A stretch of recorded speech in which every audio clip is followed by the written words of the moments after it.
Bom dia.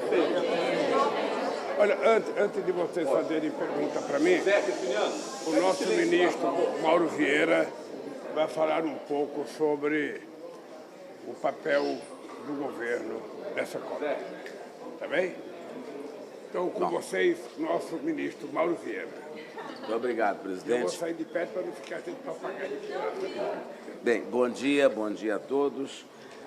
Eu queria dizer, em nome do presidente, que o presidente Lula está encerrando hoje, então, a participação nesse segmento de alto nível, no segmento de chefes de Estado, da participação brasileira na 28ª Conferência dos Estados-Partes do Acordo Quadro de Mudança Climática da ONU.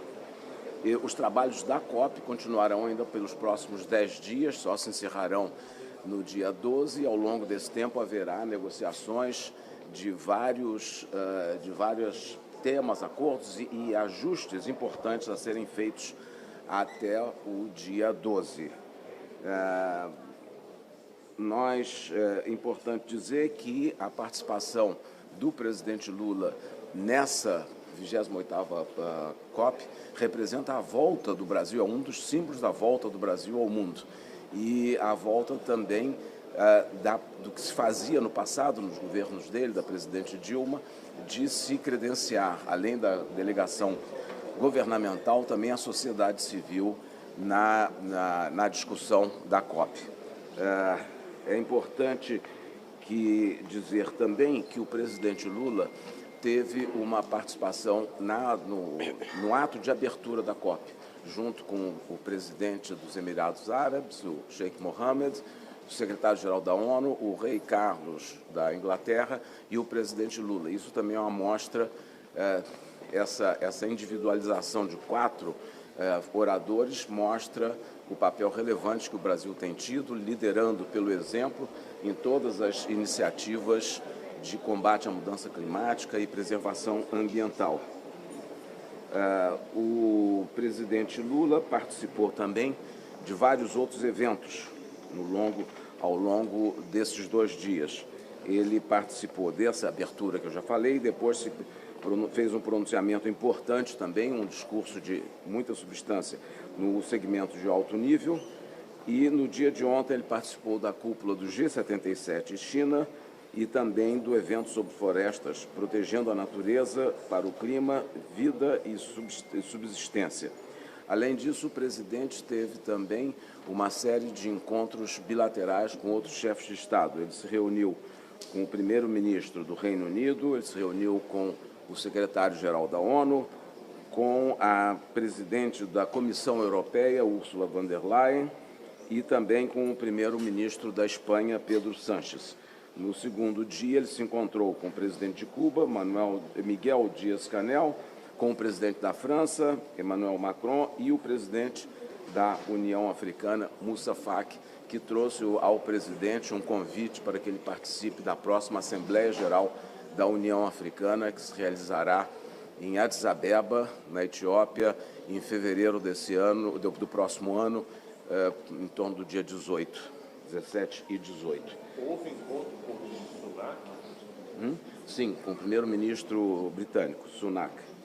O presidente também participou do lançamento da iniciativa Florestas Tropicais Sempre e do lançamento do programa de transformação ecológica.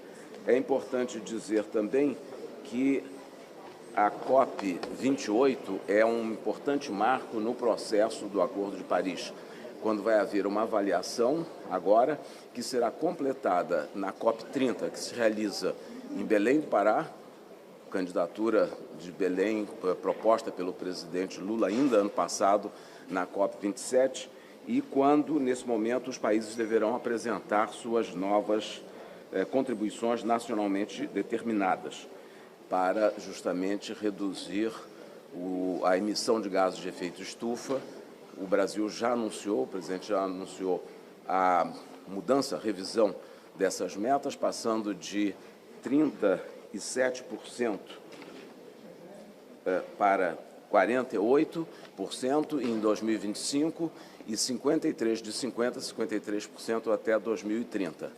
Portanto, é importante dizer e também que o presidente destacou ao longo de seus pronunciamentos que é importante proteger com justiça a floresta, promovendo o desenvolvimento sustentável, a criação de empregos e protegendo, sobretudo, os habitantes desse bioma amazônico, em que mais de 40 milhões de pessoas vivem nos 8 países membros do Tratado de Cooperação Amazônica.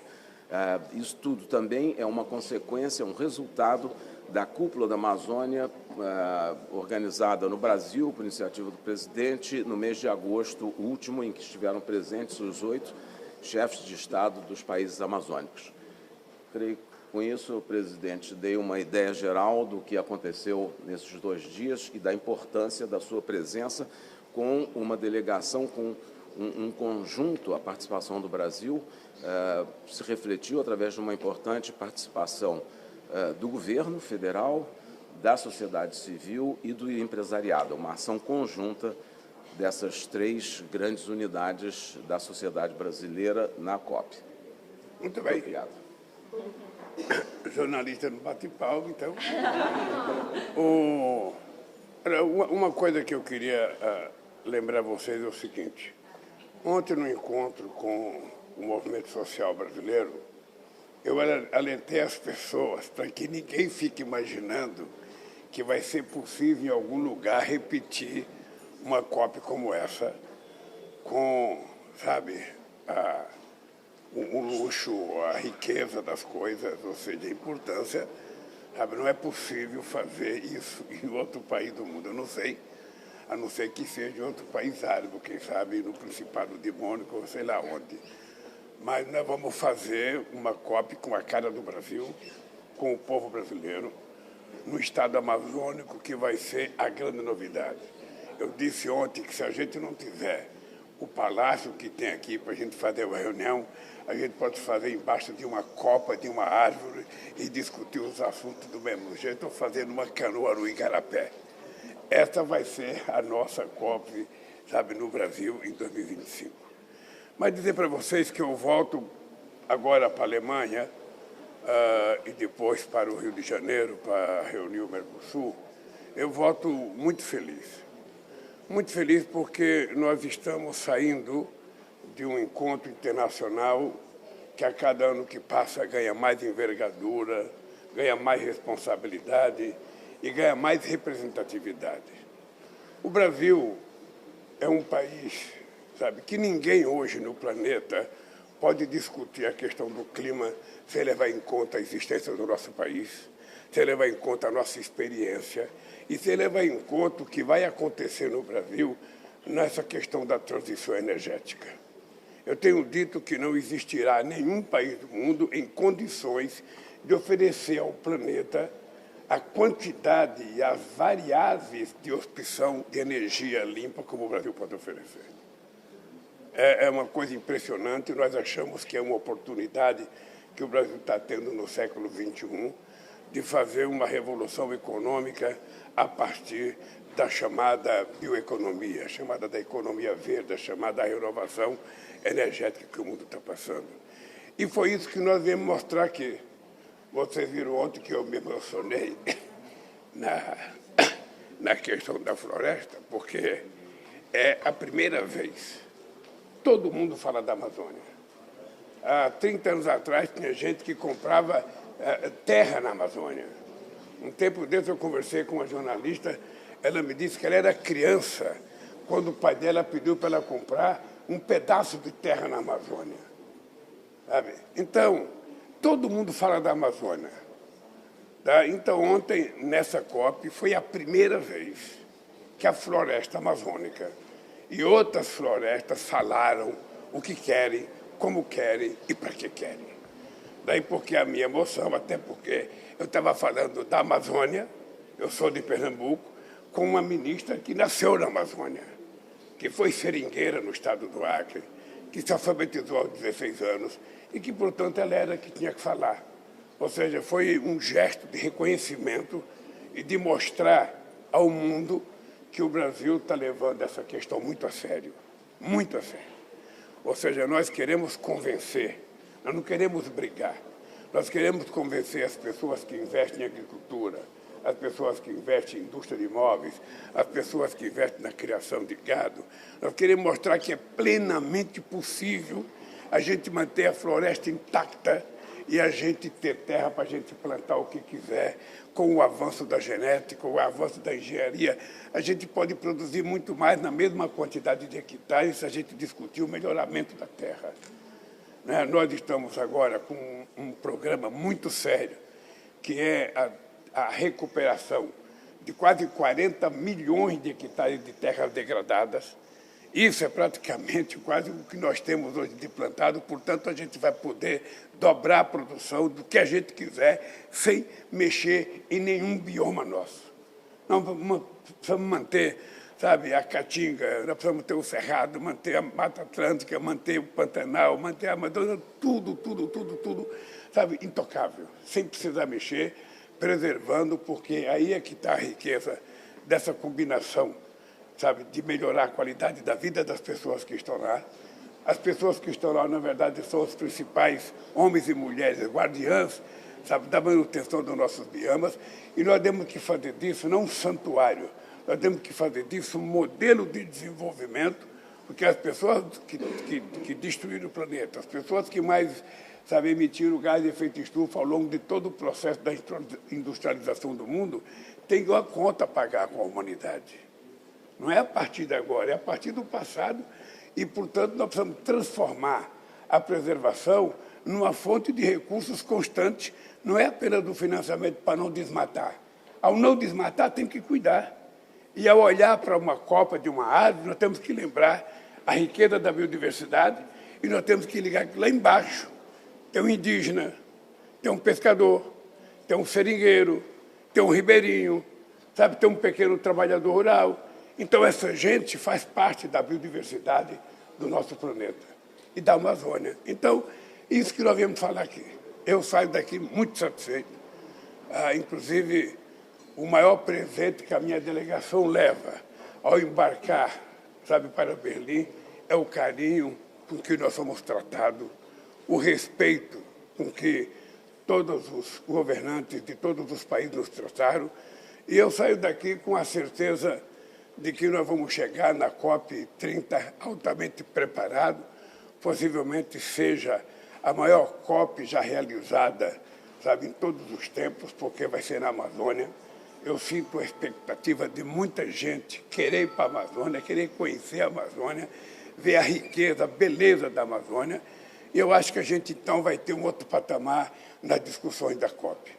Vocês viram o meu discurso inicial, era tentando mostrar que nós temos que fazer uma combinação da questão ambiental com a mudança governamental, porque é preciso que a gente tome decisões e essas decisões sejam implementadas.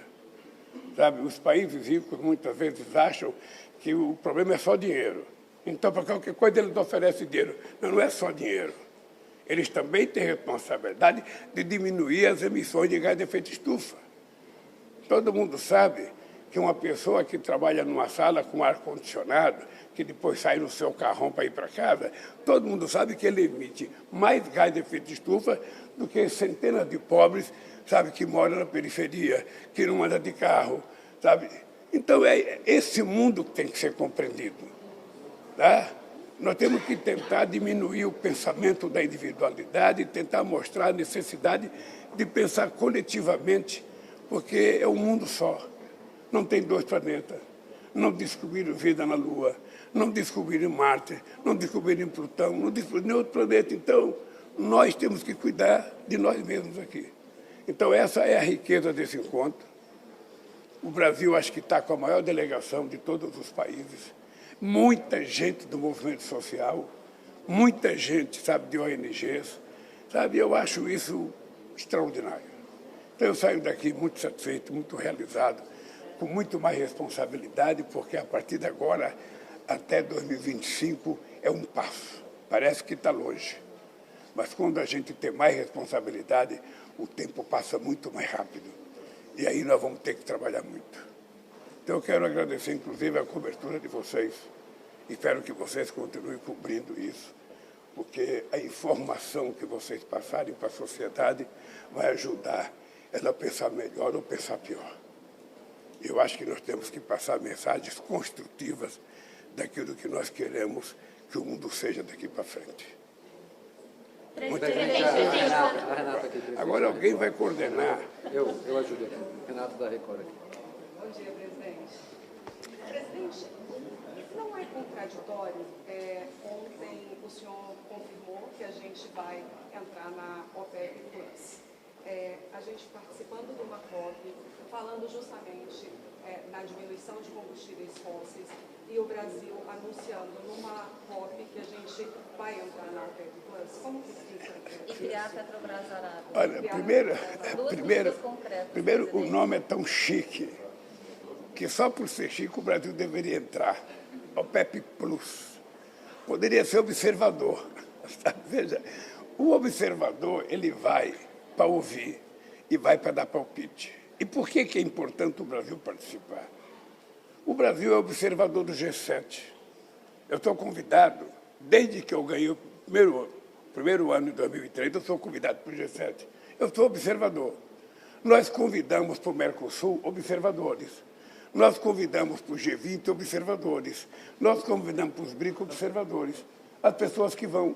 Muitas vezes até podem falar, mas não tem poder nenhum de decisão. O que nós queremos? É verdade que nós precisamos diminuir o combustível fóssil. Mas é verdade que nós precisamos criar alternativa.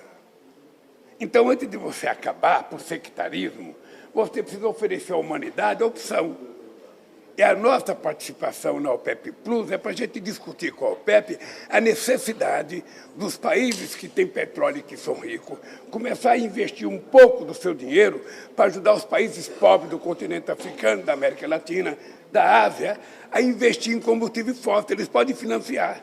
Ele pode financiar o etanol, pode financiar o biodiesel, pode financiar a eólica, pode financiar solar, pode financiar, hidrogênio verde.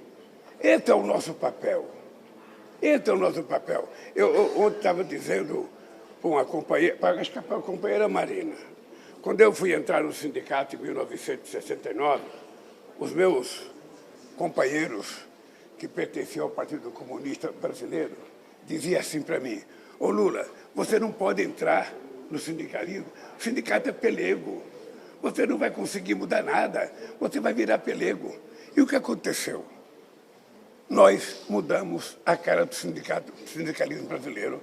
Em 78 nasceu o novo sindicalismo brasileiro.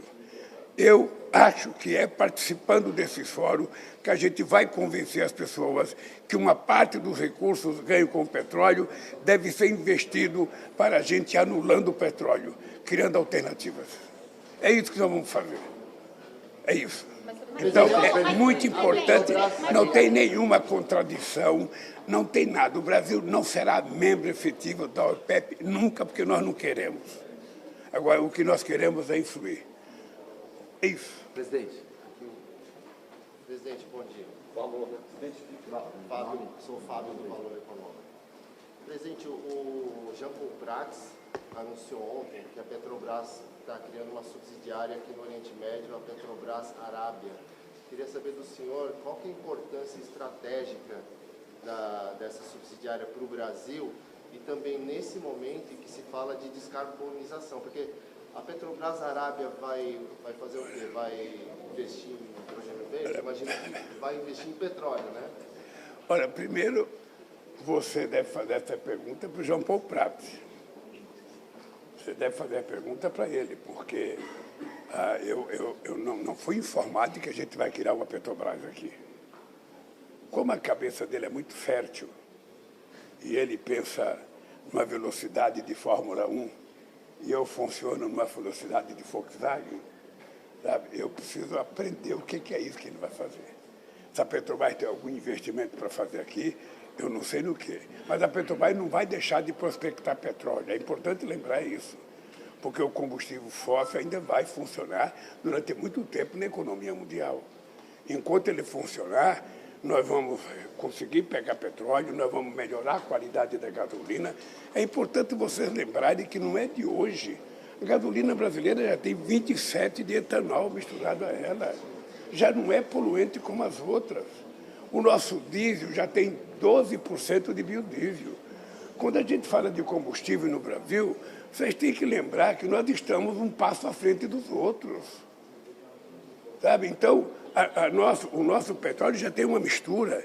Eu descobri recentemente que o empresário brasileiro comprou 100 caminhões novos na Saab Scania e esses 100 caminhões novos vão utilizar 100% de biodiesel. Essa é uma novidade que a indústria automobilística europeia não falava para nós. Eles diziam, não, só pode usar B12, B11, porque senão corrói o motor. E a Scania vendeu 100 caminhões, 0 quilômetro, que vai utilizar 100% de biodiesel. Então, eu vou conversar com a indústria automobilística europeia. Por quê? Sabe que eles dizem que corrói? Certamente porque eles querem vender, sabe, o modelo de caminhões dele. Porque cada vez que ele faz o modelo, sabe, que eles chamam de Euro 4, Euro 5, cada vez que eles aumentam uma queda, aumenta 20% dos caminhões no Brasil. Então, o Brasil não precisa seguir o modelo, o padrão deles, porque nós temos um combustível diferente. Nós temos uma mistura mais saudável, menos poluente. E, portanto, nós vamos utilizar esse potencial que o Brasil tem. Agora, a Petrobras, enquanto empresa, ela vai ter que fazer o que precisar fazer para ela poder se transformar numa grande empresa e ajudar o Brasil a crescer. Mas, ao mesmo tempo, a Petrobras vai se transformar numa empresa, não de petróleo apenas, uma empresa, sabe, que vai cuidar da energia como um todo. E a Arábia, o senhor vai conversar com ele? Eu vou conversar com ele. Você me deu uma bela informação.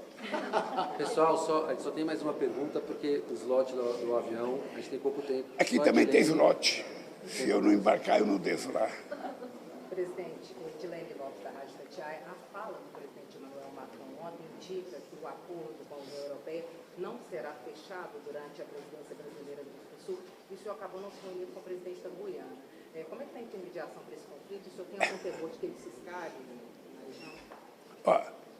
Primeiro, a posição do nosso companheiro presidente da França é conhecida historicamente. A França sempre foi o país que criou obstáculo no acordo do Mercosul com a União Europeia, porque a França tem milhares de pequenos produtores e eles querem produzir os seus produtos. É isso. Agora, o que eles não sabem é que nós também temos 4.600.000 pequenas propriedades, até 100 hectares, que produzem quase 90% do alimento que nós comemos e que são alimentos de qualidade e que nós também queremos vender. Eles têm que saber que nós também temos indústria, que nós queremos crescer e que nós não vamos facilitar a compra governamentais porque nós queremos que a nossa indústria cresça. Então, a posição do Macron já era conhecida por mim. Ontem eu fiz uma reunião com o Macron para tentar mexer com o coração dele. Eu falei, Macron, quando você voltar para a França, abra o seu coração, cara, pensa um pouco na América do Sul, pensa no Mercosul. Nós somos países pobres, sabe? Nós temos países pequenos. Bom, me parece que ele não pensou. Ele não deu nem tempo para o coração dele, porque já foi comunicar a vocês. Mas nós vamos ter uma reunião do Mercosul no dia 7. No dia 6, nós vamos ter uma reunião com os ministros do Mercosul. Eu estou pedindo para o Celso Amorim na frente e fazer uma reunião com o movimento social brasileiro, porque também os sindicatos, os pequenos produtores, também me parece que não estão gostando da proposta feita. Se não tiver acordo, paciência. Não foi por falta de vontade. A única coisa que tem que ficar claro é que não digam mais que é por conta do Brasil e que não digam mais que é por conta da América do Sul. Assuma a responsabilidade de que os países ricos não querem fazer um acordo na perspectiva de fazer qualquer concessão. Sabe? É sempre ganhar mais. E nós não somos mais colonizados. Nós somos independentes. E nós queremos ser tratados apenas com respeito de países independentes, que temos coisas para vender, e as coisas que nós temos para vender têm preço. O que nós queremos é um certo equilíbrio, sabe? Então, eu acho que nós vamos ter uma conversa. Eu tive uma grande conversa com a Ursula von der Leyen, que é a presidenta da Comissão Europeia. Vamos ver como é que vai acontecer, sabe, na sexta-feira. Se não der acordo, pelo menos vai ficar patenteado de quem é a culpa de não ter acordo. Agora, o que a gente não vai fazer é um acordo para tomar prejuízo. E a Guiana, presidente? Eu vejo a Guiana, eu conversei por telefone com o presidente da Guiana já 2 vezes. O Celso já foi à Venezuela conversar com o Maduro. Teve o referendo, acho que é hoje o referendo. Obviamente que o referendo vai dar o que o Maduro quer, porque é um chamamento ao povo para aumentar aquilo que ele entende que seja o território dele.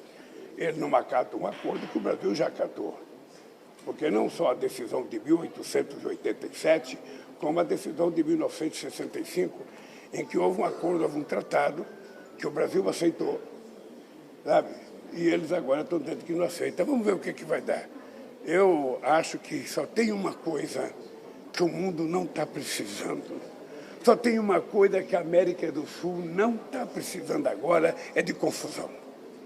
Se tem uma coisa que nós precisamos para crescer e para melhorar a vida do nosso povo, é a gente baixar o facho, trabalhar com muita disposição de melhorar a vida do povo e não ficar pensando em briga, não ficar inventando história. Então eu espero que o bom senso prevaleça. Obrigado. Do lado da Venezuela e do lado da Colômbia, e do lado da Guiana. O senhor tem medo de uma guerra aqui no continente? Não pode chegar nesse ponto? Aqui é que não tem medo de guerra, cara. Eu, toda vez que vejo uma coisa daquela explodindo na faixa de Gaza, eu fico imaginando se fosse na minha cabeça. É uma contradição a gente fazer, sabe, um encontro dessa magnitude para discutir a diminuição, sabe, de emissão de gás de efeito estufa e os caras jogando bomba. É uma contradição. A gente tem que... Sabe? Então eu acho que a humanidade deveria ter medo de guerra. A humanidade. Porque só faz guerra quando falta o bom senso. Quando o poder da palavra se exauriu por fragilidade dos conversadores. E eu acredito muito nisso. Vale mais a pena uma conversa do que uma guerra. Um abraço, gente. Obrigado. Pessoal. Presidente.